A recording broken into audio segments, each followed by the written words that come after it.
Ema Allah. J'ai 46 ans, je suis un ancien employé des sociétés Qatargo et Nordel. Je m'explique. J'ai été recruté par Qatargo en janvier, 23 janvier 2022, qui m'a mis à disposition de Nordel. Nordel est une société qui a signé un contrat avec Comilog pour le transportage de manganèse du port minéralier d'Ovendo à 50 km du port. Donc, on nous fait signer des contrats de 2 mois, souvent avec des avenants, donc contrats de 2 mois, des contrats d'engagement maritime qui ne concernent même pas l'emploi que nous faisons au niveau du port. Pourquoi? Parce que nous sommes des lamaneurs.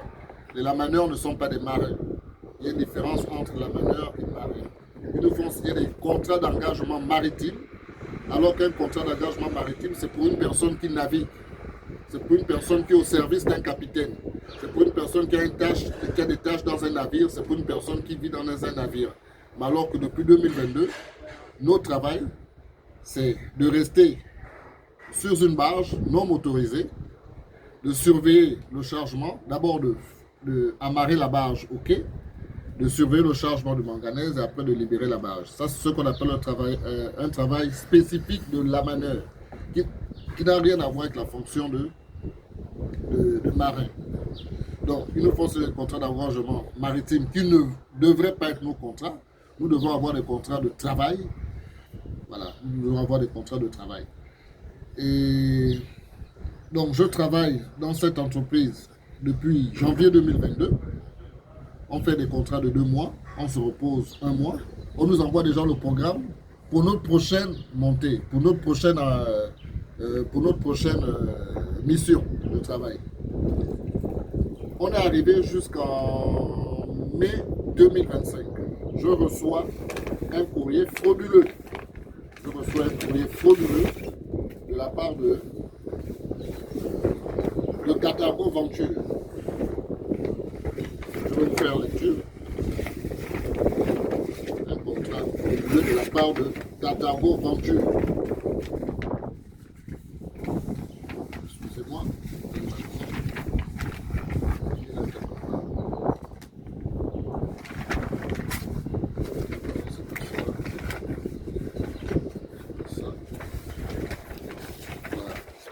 Je reçois un mail. Voici le mail. Un mail de la part de Qatargo Venture. Ce mail est daté du 14 mai 2025 à 10h13 minutes. Ce mail dit: bonjour monsieur Etema, nous espérons que vous allez bien. Nous vous informons que le client, donc Nordel, a décidé de ne pas renouveler le contrat vous liant avec lui, arrivé à échéance le 12 avril 2025. Nous tenons à vous exprimer toute reconnaissance pour votre engagement et la qualité de votre travail tout au long de cette mission. Votre expertise a été précieuse et nous sommes convaincus que vos compétences continueront de faire la différence. Sachez que nous nous engagerons activement à vous trouver de nouvelles opportunités correspondant à vos aspirations et à vos talents. Nous vous tiendrons informés dès qu'une mission adaptée se présentera. N'hésitez pas à nous contacter si vous avez des questions, des préoccupations ou si vous souhaitez discuter de vos attentes par la suite. À ce message, j'ai répondu.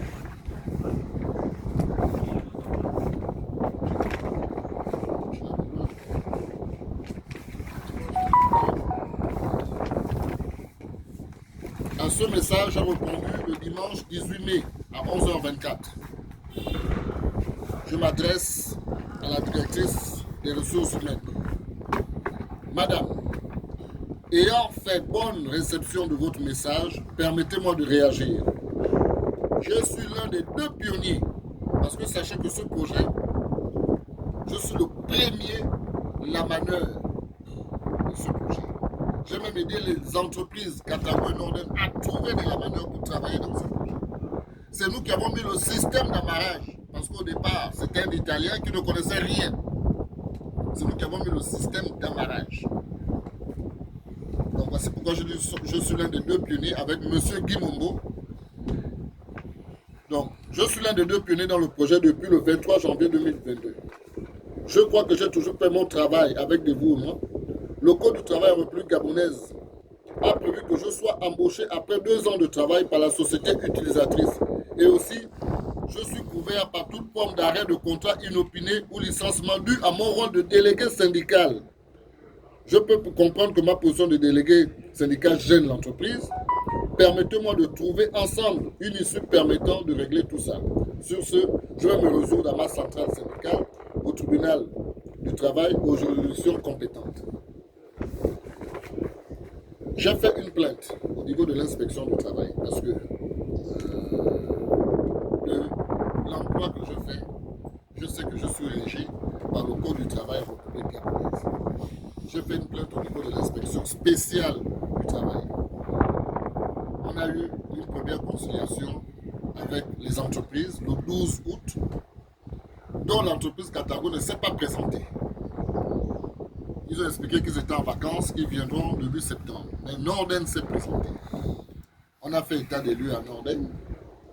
Début septembre, Carthago s'est présenté par le biais de leur directrice générale, Mme Émilie Novak, qui ne maîtrisait rien du dossier. Les inspecteurs du travail lui ont demandé la fiche circuit de l'entreprise. Jusqu'à ce jour, Carthago n'a pas pu fournir la fiche circuit. Il y a eu une dernière conciliation il y a 1 mois. Carthago n'est pas venu, ne s'est pas présenté. Norden également ne s'est pas présenté. L'inspection spéciale du travail a décidé de faire un procès verbal et d'envoyer le dossier au niveau du tribunal du travail. Nous avions rendez-vous, je crois, le 10 septembre, le 12 septembre, je crois, pour signer les PV. Le 12 octobre, pour signer les PV. À notre grande surprise, on a même payé. Moi, j'ai payé 5 000 francs parce qu'on nous a demandé l'argent des copies. Qu'il fallait qu'on fasse des copies pour le dossier là, pour les PV. J'ai donné 500, j'ai remis 5 000 francs autant pour moi à l'inspecteur du travail. Idem pour mon collègue qui est ici. Lorsque nous arrivons le jour pour signer les procès-verbaux, sans notre conseil, parce que notre déplacement au niveau de l'inspection, c'était juste pour signer les procès-verbaux, on est surpris de constater que Madame la directrice de l'inspection chargée des ports et rades se retrouve dans un bureau avec le directeur adjoint de Norden, la DRH de Carthago et monsieur, excusez-moi si je pense son nom, monsieur Joris Pambo. Il était ancien responsable des gens de mer au niveau de la marine marchande. Il a été nommé à d'autres fonctions au dernier conseil de ministre. Donc, ils étaient dans un bureau plus d'1 heure pendant que nous nous entendons. Ensuite, a commencé les débats. On était même surpris. On parle de quel débat? On a dit notre déplacement, c'est pour signer les PV. Madame la directrice a balayé tout du revers de la main. Que non, il y a de nouveaux éléments qui se sont ajoutés au dossier. On va écouter M. Joris. Qui nous parle du code maritime. Qui stipule qu'on n'a pas obligation de nous embaucher, que dans le code maritime, ce n'est pas prévu. Mais ce que j'ajouterais, dans le code maritime, même si nous étions marins, mais nous ne sommes pas marins, ce n'est pas prévu. Ce que la loi ne prévoit pas, la loi ne l'interdit pas. Donc si l'embauche n'est pas permis au niveau du code maritime, le code du travail en République gabonaise s'applique. Donc, on nous fait comprendre que, comme du code maritime, on ne peut pas nous on ne peut pas nous embaucher, que nous sommes, comment on appelle ça, nous avons des contrats de voyage, après chaque voyage, on nous paye une somme de tout compte. Mais je voudrais attirer votre attention. Il n'a jamais été question que, après 2 mois de contrat, on soit parti me débarrasser. Parce que je n'avais jamais reçu mes certificats de travail depuis 2021. C'est le 2 septembre, donc 3 ans et demi plus tard, qu'on me fait parvenir tous mes certificats. Alors que si j'avais des contrats qui prenaient fin, je pense qu'au moment-là, on devait me remettre mes certificats de travail, chose qui n'a jamais été faite. Et on nous envoyait des programmes que non, tu te reposes un mois là, tu reviens tel mois. Et ça a toujours été comme ça. Je n'ai jamais fait plus d'un mois à la maison. J'ai souvent travaillé même 3 mois d'affilée. Donc, madame l'inspectrice chargée des points RAD au niveau de l'inspection du travail nous fait comprendre que le PV, au regard de ce que le monsieur de la marine marchande a dit, elle ne le signera pas. Elle a bien dit ça. Elle n'est pas compétente à le signer. Alors que l'inspection du travail des ports et fluviales a la compétence de traiter ce dossier. Ils n'ont rien voulu savoir ce jour-là. Nous étions même surpris. Ils n'ont rien voulu savoir. Ils nous ont débarqué, ils nous ont débuté. Ils ont dit que le dossier doit aller au niveau de la marine marchande. Que eux n'ont pas compétence à régler ce dossier. Il s'avère que la marine marchande aujourd'hui, elle est en grève illimitée.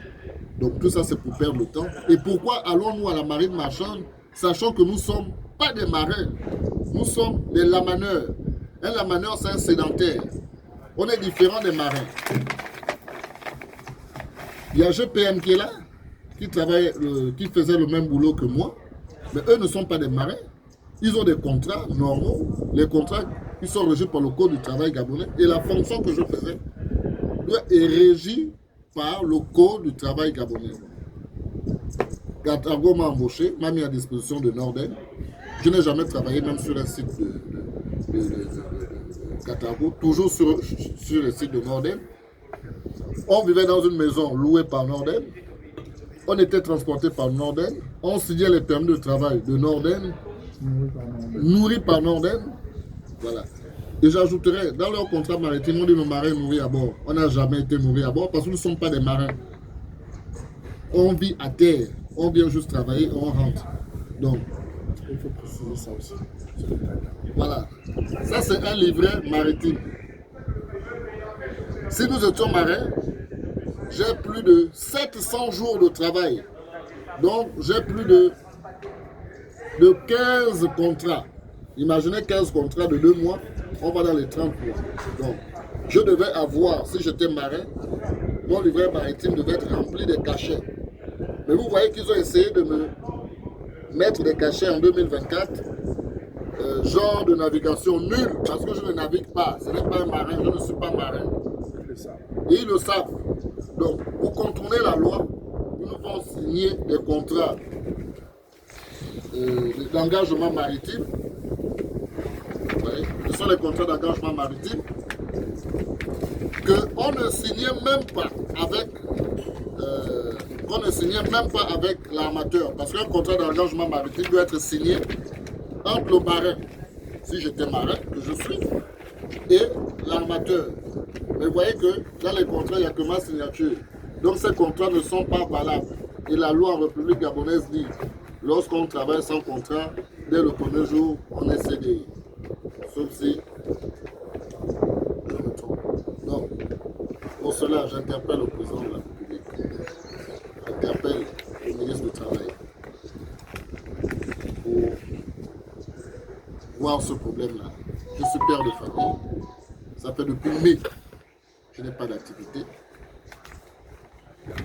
Et ces sociétés balaient tout le repère de la République. Vraiment, monsieur le président de la République, vraiment, monsieur le ministre du Travail, essayez de voir ce souci. Merci. J'en ai terminé. Je vais laisser la parole à mon collègue qui a des choses aussi à dire. Bonsoir à tous. Je m'appelle Massol Mangari Ile-Terrance. Comme mon collègue ici, Alain Itema, venait de dire, ça fait depuis 2022, le 30 mars 2022, Carthago m'a contacté, sinon bien avant. Et le 30 mars, j'ai signé le contrat avec eux pour ce même projet-là. Je suis dans la même situation que M. Itema. On nous a débarqué d'un jour, enfin, on a arrêté de travailler pour Norden chez Carthago par un mail du non-renouvellement de contrat. Alors, pour dire non-renouvellement de contrat, c'est sûr qu'on avait déjà, si vous comprenez, on avait déjà un contrat bien établi, mais lequel on ne le sait pas. Parce que si la suspension de contrat, c'est qu'il y avait déjà un contrat bien établi, bien défini. Sauf qu'ici, on nous envoie un mail un matin de non-renouvellement de contrat. Et moi, je dis, comme pour rejoindre M. Etema dans ses propos, on a été abusé. Et jusqu'aujourd'hui, lorsqu'on va devant les autorités compétentes, parce que nous sommes des lamaneurs, ici, nous sommes venus travailler pour le lamanage. Mais la société Norden et Carthago nous font comprendre que nous sommes des marins. Et jusqu'aujourd'hui, nous avons même des livrets maritimes qui ne sont pas tamponnés, visés. Dans leur mail, Norden, Carthago, je veux dire Carthago, confirme bien que si on a été enlevé, sinon stoppé, le contrat, on a reçu ce mail-là. Dans ce mail, il est bien stipulé que c'est la société mère, donc Norden, qui demande qu'on cesse le contrat, qu'on ne nous renouvelle pas le contrat. Et une fois lors de plusieurs tentatives de conciliation, je posais la question au directeur de Norden. Pourquoi il avait demandé qu'on cesse nos renouvellements de contrat? Il m'a fait savoir qu'il n'avait jamais demandé à Carthago de stopper nos contrats, sinon de ne pas nous renouveler les contrats. Ça fait plus de 2 ans que nous travaillons pour cette société-là, ici au quai minéralier de Comilog. J'ai commencé avec eux, j'étais juste un simple matelot, voilà, donc un simple lamaneur. Et ensuite, je suis passé, après 2 ans, chef de barge. Donc, dans leur contrat, ils disent que c'est barge master, voilà. Et jusqu'aujourd'hui, nous sommes restés comme ça, sans aucun retour, malgré toutes les tentatives, c'est toujours une balle blanche. Donc, Monsieur le ministre du Travail, cher président de la République, nous demandons à ce que vous regardez cette affaire plus clair. Je vous remercie.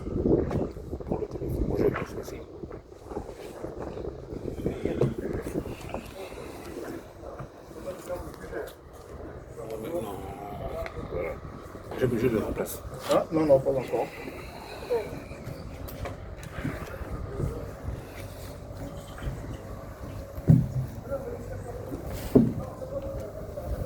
C'est bon. Bonjour à tous. Je suis donc Jocelyn Ngoma, le secrétaire général de la FETRAG, confédération syndicale à laquelle sont affiliés ces travailleurs qui se plaignent. Je voudrais, sur le plan juridique, expliquer un certain nombre de choses. Tout ce qu'ils vous ont expliqué tout à l'heure, c'est un litige qui a été transmis devant l'inspection du travail qui avait entamé la conciliation. Et on a été surpris qu'au terme de cette conciliation, l'entreprise utilisatrice et l'entreprise de placement de personnel étant fuyards, l'inspection du travail avait décidé de transmettre l'affaire au niveau du tribunal du travail. Alors, ce qu'il faut comprendre, c'est qu'on est surpris qu'au terme de la conciliation non aboutie, les inspecteurs du travail se déclarent incompétents. Ça nous surprend, pourquoi? Parce que simplement, on essaie de nous renvoyer vers le ministère de la Marine marchande en prétextant que ces salariés sont des marins régis donc par le code maritime, donc par le contrat d'engagement maritime. Ce qui n'est pas vrai parce que ce sont des travailleurs portuaires. Les travailleurs portuaires n'ont rien à voir avec les marins parce qu'ils n'embarquent pas sur un bateau. Un travailleur, un marin, il embarque sur un bateau, il est sous la responsabilité d'un commandant de bord et il a des manœuvres qui sont liées à la navigation. Ils ne font pas de la navigation, ils font de la manutention, nettoyage des barges, chargement des barges pour alimenter les bateaux qui amènent le manganèse parce que c'est là qu'il est question. Donc on est surpris qu'au terme de la conciliation, la non-conciliation qu'il a eu entre l'inspection du travail, au niveau de l'inspection du travail notamment entre les différents protagonistes, c'est-à-dire les travailleurs licenciés abusivement et les 2 entreprises en contrat commercial, notamment Norden et Carthago.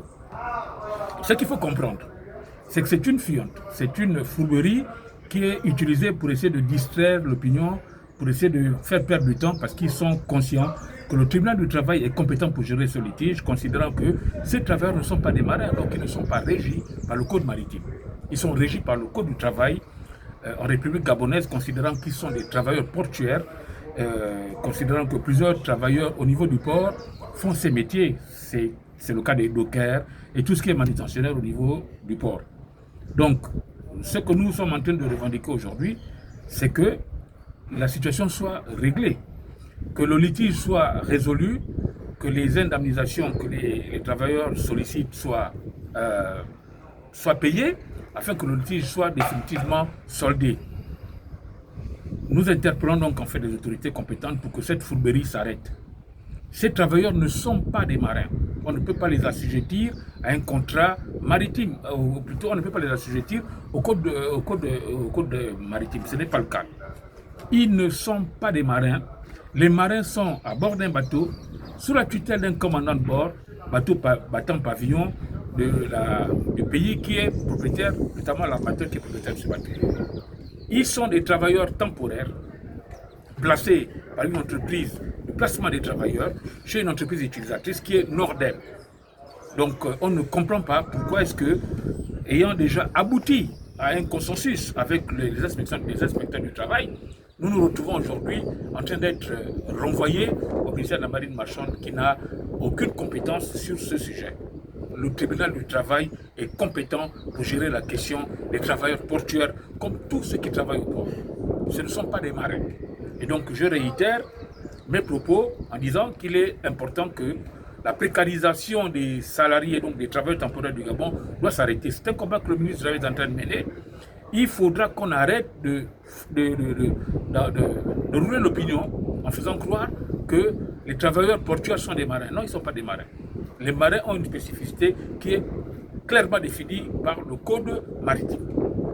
Donc, ce que je voulais dire pour terminer, nous allons repartir vers les inspecteurs du travail pour qu'ils comprennent qu'ils sont compétents pour régler cette question, qui est une question des travailleurs portuaires. Et qui dit travail dit code du travail. Donc, ils n'ont rien à voir avec les marins étant des ouvriers, des travailleurs plutôt qui sont à bord des bateaux embarqués et qui ont une réglementation qui est spécifique. Voilà ce que je voulais dire pour compléter ce que les deux travailleurs licenciés de façon abusive viennent de vous évoquer. Je vous remercie.